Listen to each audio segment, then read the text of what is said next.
So I have like a newsletter for aspiring authors and a website, and this is actually one of the ones that I talked about maybe last year or 2 years ago, was like how exactly I do an action scene, because I get asked this so much. And I choreograph. Um, so especially when I'm getting into the more complicated ones.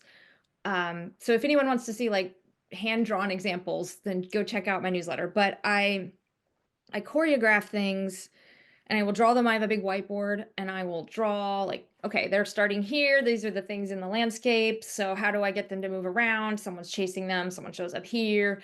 And I like to actually sort of block it all out before I sit down and write it. Sometimes that won't happen. Sometimes I just get into it and I flow through. But for the most part, I like to have an idea of where they're going, especially fight scenes too. It's too easy to get my character into a corner and then I'm like, now what? How do I get them out? So if I sort of plan it and visualize it ahead of time, then I can see, then I feel like I can see my way through more easily. Um, and yeah, I think I'm pretty good at it. Not to toot my own horn, but that's one of the comments I get most from readers is that I write very cinematic books and they can see exactly what's happening in the action scenes. So I do spend they're fun to write, but then I also spend a lot of time fine-tuning them because you have to bring in some emotions, and that's something too that you have to balance in there. The reader's not just the stick figure running through, like they have to have internal reactions to everything going on. So I layer, I call it layering. I will write bones, then layer through, add more. Yeah, the Luminaries are nightmare hunters, which in this world, the nightmare, well, it's our world, but there are nightmares that spew out of these different forests around the world each night. It's been happening for thousands of years. And a secret society of people who essentially protect against those, protect the world from those monsters. And they are called nightmare hunters. And Winnie, my main character, is part of that world. There are 7 clans in this world, one for each night of the week, and she's a Wednesday. And when the book opens, she has been kicked. Her family have been kicked out of the Luminaries for the last 4 years, and she's trying to get her family back in by entering these hunter trials. And yeah, she's my little scientist because I'm a little scientist, so she knows everything about every nightmare in the forest. She's memorized every detail about them, every biological detail, evolutionary detail, and that's kind of her superpower. She's not particularly strong or fit necessarily, but she knows everything about every nightmare, and so she is able to use that to navigate her way through a forest that very much wants to kill her. Um, Jay Friday is her sidekick. What do you like about the team up here? So it's a really interesting dynamic. She has, because she got, her family were sort of cast out 4 years before. Her two best friends from that time, Jay Friday and Erica Thursday, rejected her, and she's always hated them for that. I mean, come on, thanks a lot. It's not my fault. My dad is the enemy. We didn't know. And so she's never forgiven them for that. But now, because she wants to get back into the Luminaries, she needs their help, and initially, specifically, Jay Fridays. And it's a fun dynamic because like they know each other so well, but it's also been 4 years apart. They've kind of become adults in that time. And there's like a lot of unspoken tension there that they really need to resolve, but that Jay won't talk about.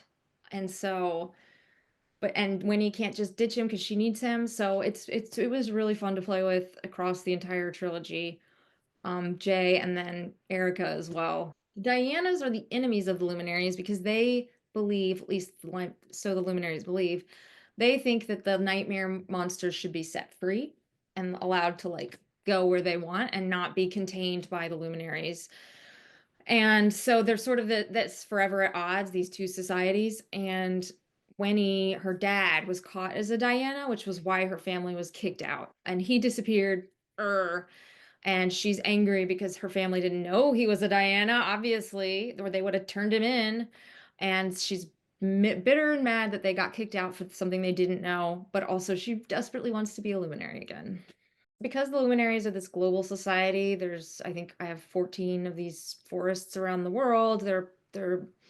They every year have this kind of like World's Fair of luminaries, and this year it's in Hemlock Falls and where Winnie lives. And so going back to what we were talking about with like each story needs to be also contributing to the rising tension. I wanted what would make something more tense? Well, throw a lot more innocent people in the mix with monsters.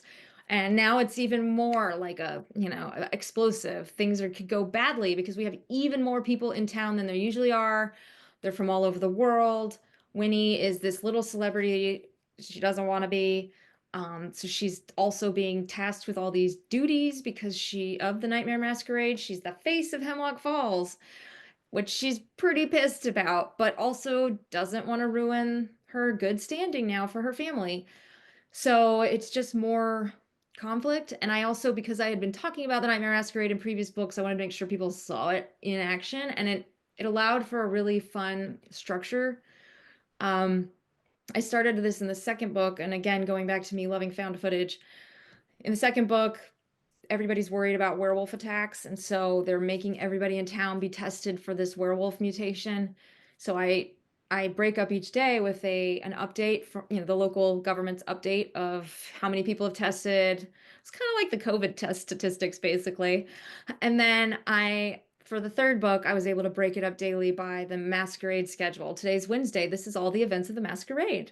And so it's fun. It was fun for me just again creatively I almost view it as like tent poles. I knew these were the days. I knew these were the events happening each day for the masquerade. Now, how does all the chaos of Winnie and her ongoing sleuthing weave into that? I totally don't wrap it up. I like literally always leave myself at least one big open door so that if I want to, I can come back. And so yes, the same is true for the Whispering Night. There is a very clear like because I couldn't wrap up everything either. It's not fun for the reader if this world that you've lived in and this rivalry war between Diana's and Luminaries was suddenly dissolved and solved. I want you to feel like that world continues to breathe and exist